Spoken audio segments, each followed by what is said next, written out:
Hey, before we get started, I just want to let you guys know about my comic Dark Phantom. Issues 1 through 10 are available now for free on Webtoon, with number 11 coming soon. We've worked really hard on it and it would mean a lot to me if you would check it out. Thanks, and let's get on with the video. So, I'm not certain how to do this video. I'm not sure how to make a video about a YouTuber I like without it coming across as a desperate attempt to make said YouTuber become friends with me. I'm not sure why this is a concern for me. I mean, I can make a video about a movie I like without it seeming like I want to be friends with that movie's director. Although I wouldn't be opposed to it. Call me sometime, Sam.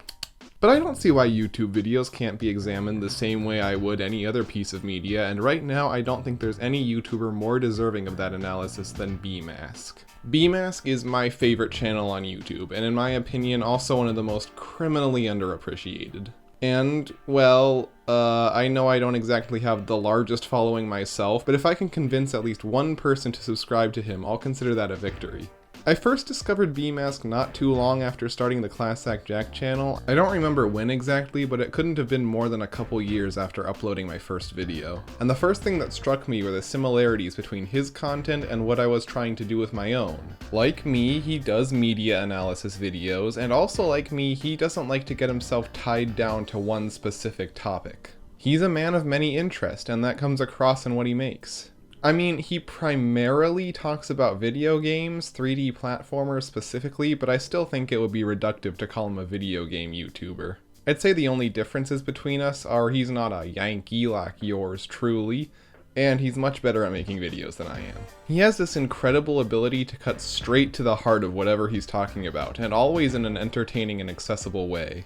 I can appreciate this when he's talking about something I'm already familiar with, like Mario Odyssey or Mask of the Phantasm, but honestly I'm usually more interested in his videos of things I have no knowledge of. This is a man who can make an hour-long video about a cop show from the 80s I've never heard of, and then I'll watch the video 3 times in its entirety. A similar thing happened with his Hercules video. I had always seen it as one of the more mediocre Disney movies, but Bmask was able to get me to re-watch it and look at it in a completely new way. Well, okay, first I watched Little Shop of Horrors, but I have my own personal history with that musical. That'll be a video one day.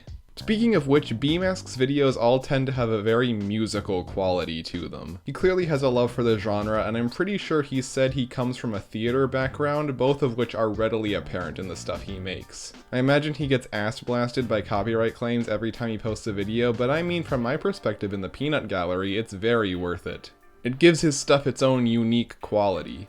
You guys know I don't listen to a lot of music, even though I love musicals, but after watching his Sly trilogy retrospective, I was fighting the intense urge to make a Doctor Who AMV using Run With Us. I also want to touch on his sense of humor, although I don't really know how to talk about comedy in depth beyond "it's funny and makes me giggle" without sounding like I'm on NPR. I will say his seemingly never-ending supply of images and clips from things further shows his love for the media he covers. He's able to find an obscure moment or line of dialogue to highlight pretty much anything he's talking about.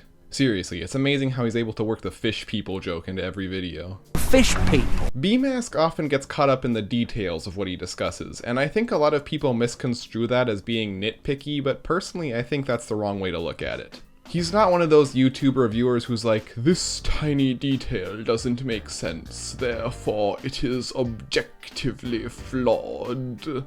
Rather, Bmask is someone with an incredible appreciation for art and knows that the details, as small as they may seem, add up to affect the larger whole. Sure, he harps on the little things a lot, but he does so in the best faith possible, and I think observing his way of deconstructing media helps me to become a better critic myself. And lastly, I want to talk about the big one, Bmask's magnum opus, the first video of his I ever saw and the one I've rewatched the most by far. I'm of course talking about Jason Alexander Must Die. Jason, open up! I know you're in there! Nah, it's the Fantastic Four retrospective. This really is the quintessential Bmask video, as it's a perfect showcase of everything I love about his channel. The musical elements are on point. I think my favorites are Keeping the Dream Alive at the beginning and Wonderful Wonderful at the end. The voice acting is an excellent addition too. I mean, Bmask didn't create the concept of voicing over comic book dialogue, but the cast he got for this thing is unmatched. These are the voices I hear in my head when I read Fantastic Four comics now. Ben especially. But I think this video's greatest strength, much like all Bmask videos, is the way it so effortlessly cuts to the heart of the subject matter. He makes it seem so effortless, dissecting all the major characters and storylines of the FF with incredible passion. And he even manages to fit a subplot with the Impossible Man. The video essay has a subplot. I don't even want to call it a video essay, I think it's so much better than that, but those are his words. Now that I know what these video essay things are... This is a situation a bit like I mentioned earlier when I was already a fan of the video's subject matter before watching it, but I think the true testament to how good this retrospective is can be found in the comments, where people who have never read a Fantastic Four comic in their lives are talking about how much Bmask's description of their exploits spoke to them. That's an incredibly admirable ability to me, taking this niche and seemingly newcomer unfriendly form of media and making it seem welcoming and accessible to new readers. I feel like lately it's been a little harder for me to get motivated to work on videos, and Bmask's content has been a big inspiration for me in that sense. If you look hard enough, you can even see some influences from him in my newer stuff. I think my more recent Doctor Who retrospectives have dived a bit deeper into what I love about the show, and you can see me stretching my incredibly limited musical knowledge in my Infinity Gauntlet video to give it more of a soundtrack. I don't want it to come across like I'm trying to copy him, because I'm not. Bmask is Bmask and Class Act Jack is Class Act Jack. But seeing someone doing something similar to what I'm trying to do and doing it so successfully and with such a positive attitude, I don't know, man, that's just really inspirational. God damn it, people are gonna think I'm just trying to get him to notice me with this video, aren't they? Oh well, lean into it. Senpai noticed me on 3! 1, 2, 3! Senpai noticed me! Hey, thanks for watching. If you like this video, consider subscribing to see more stuff. You could have seen this video 24 hours early for as little as $1 on Patreon. Follow me on Twitter at ClassActJack for updates, and of course be sure to check out Dark Phantom. Links to everything are in the description. I'll see you guys later.